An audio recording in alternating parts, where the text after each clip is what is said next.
আসসালামু আলাইকুম। হ্যালো বন্ধুরা, H medicine and health tips থেকে সবাইকে জানাই স্বাগত। আজকে আপনাদের জানাবো খোসপচরা হলে কি করবেন, প্রতিরোধে করণীয় কি।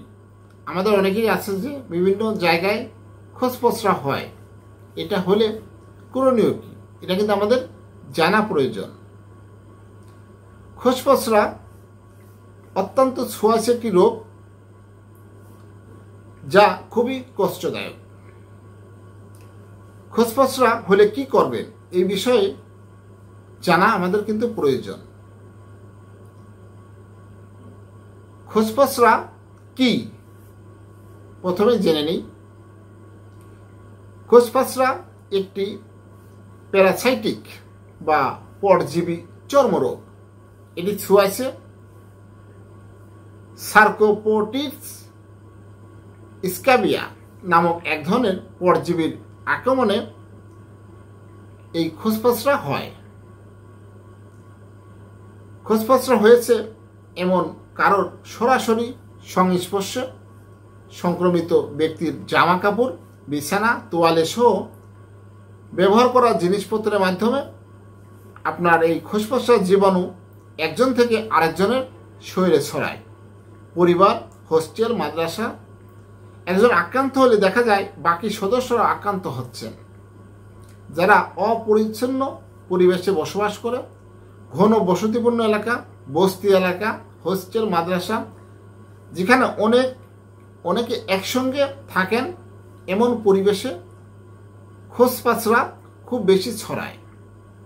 সঠিক চিকিৎসা না হলে আপনার এই খোসপচরার কারণে কিডনিতে জটিলতা দেখা দিতে পারে। এর লক্ষণটা কি, এটা আমাদের জানা প্রয়োজন। 1. খোসপচরা হলে সারা শরীরে চুলকায়, বিশেষ করে আঙ্গুলের ফাঁকে, কবজি, কনুই, বুকের নিচে, বগলের নিচে, পেটে, নাভির চারপাশে, পায়ের দুপাশে চুলকানি বেশি অনুভূত হয়। 2. চুলকানি রাতে বেশি হয়। 3. ছোট ছোট র্যাশ বা ফুসকুড়ির মতো হয়। 4.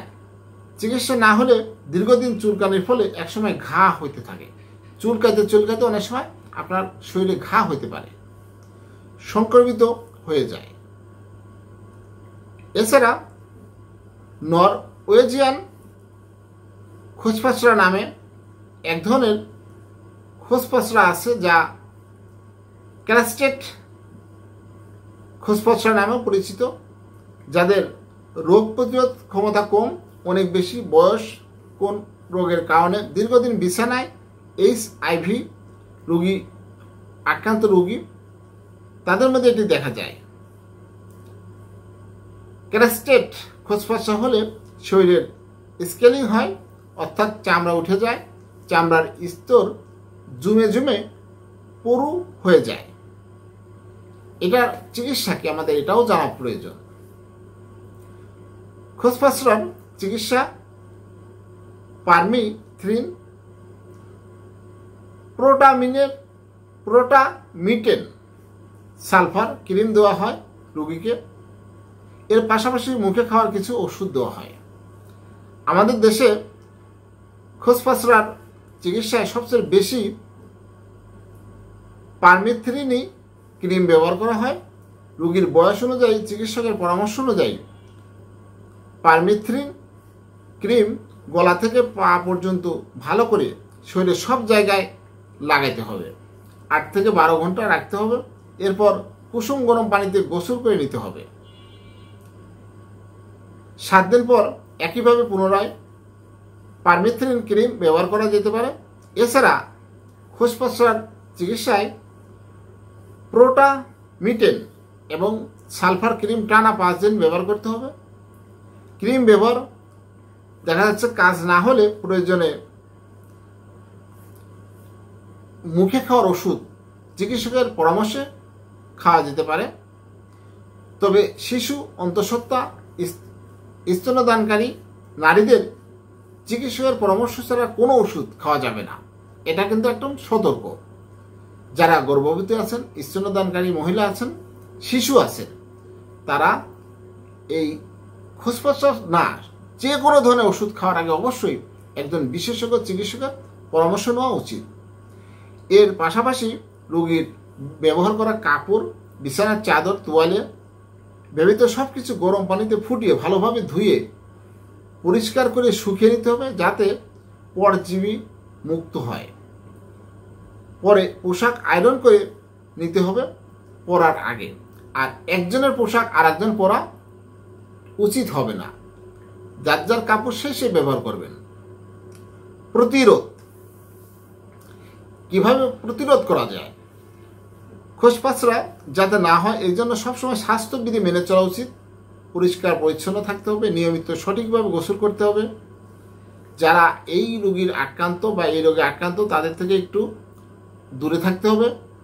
সংক্রমিত ব্যক্তিরা বিছানা, তোয়ালে এবং পোশাক ব্যবহার জিনিসপত্র ব্যবহার করা যাবে না। একজনটা আর একজন ব্যবহার করা যাবে না। কারণ খোসপসরা হলে তার ব্যবহার করা জিনিসপত্র আলাদা রাখতে হবে। ঘন বসতিপূর্ণ সংক্রমণ প্রবণ এলাকায় সতর্কতা মেনে চলা উচিত।